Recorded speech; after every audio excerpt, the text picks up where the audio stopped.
So I deployed to the Philippines as a member of the UK IETR team. I travelled as a nurse member of the team.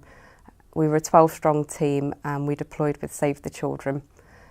Once we arrived in the Philippines, we divided into two teams.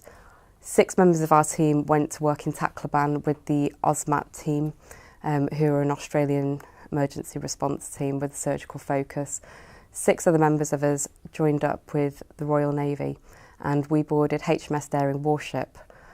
From here we travelled west of the Philippines and we went to deliver aid to many of the islands that were impacted by the typhoon.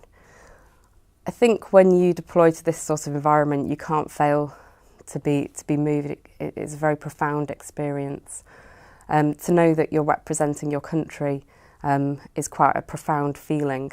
To know that we were travelling with the support of all our family, our friends, our colleagues, our home communities. And then upon arriving in the Philippines and meeting the communities that we were helping, that was a very humbling experience. They were a very inspiring population and they were not going to be defeated by the typhoon.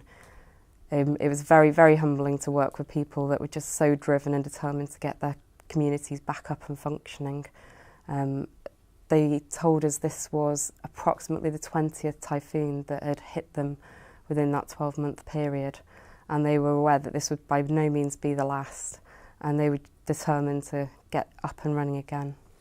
I think it's a very difficult question to answer what's the high point when you're working in a disaster zone. I think the way I would answer that is what would be the most rewarding element of it. And I think the most rewarding element is to know that you're working with a professional team as a member of the UK International Emergency Trauma Register, and that you're able to draw on your background. So I was able to draw on my background as a nurse, draw on my emergency skills and my knowledge of humanitarianism, and apply that at a time where people were in need and in need of that medical assistance. I think my training for the deployment was invaluable and very, very, very useful. I think there's quite a common assumption as healthcare professionals that our academic qualification and our UK-based experience alone is enough.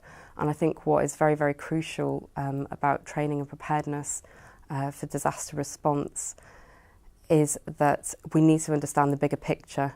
It's understanding the humanitarian sector before we go rushing off and jumping on a plane. It's about understanding the context as much as you possibly can. I was fortunate that I had previously deployed with UK ICR on a training deployment to India, so I was able to draw on those experiences as well as our UK-based training and draw on my own personal experiences, which really helped me on this deployment.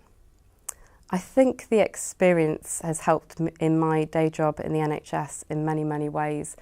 I'd say it's hard to pinpoint one particular example, but I returned from the Philippines and I was incredibly grateful for my NHS employers for releasing me to work and for my colleagues back home for covering my workload while I was away.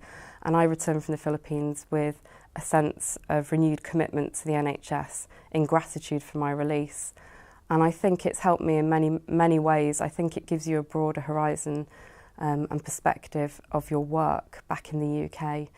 It helps you certainly appreciate the environments that you work on back in the UK, but it also makes you want to encourage others to have that experience as well, so that you can share that with your colleagues once you get home and help prepare other people for the same experience.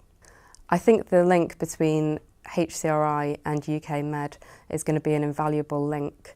I think I speak from a very advantageous position where, as a graduate of HCRI and as a member of the UK IETR, which is hosted by UK Med, I can speak from experience in knowing that these are two very professional organisations, and I think to draw those two together can only help advance the research and teaching within the humanitarian sector.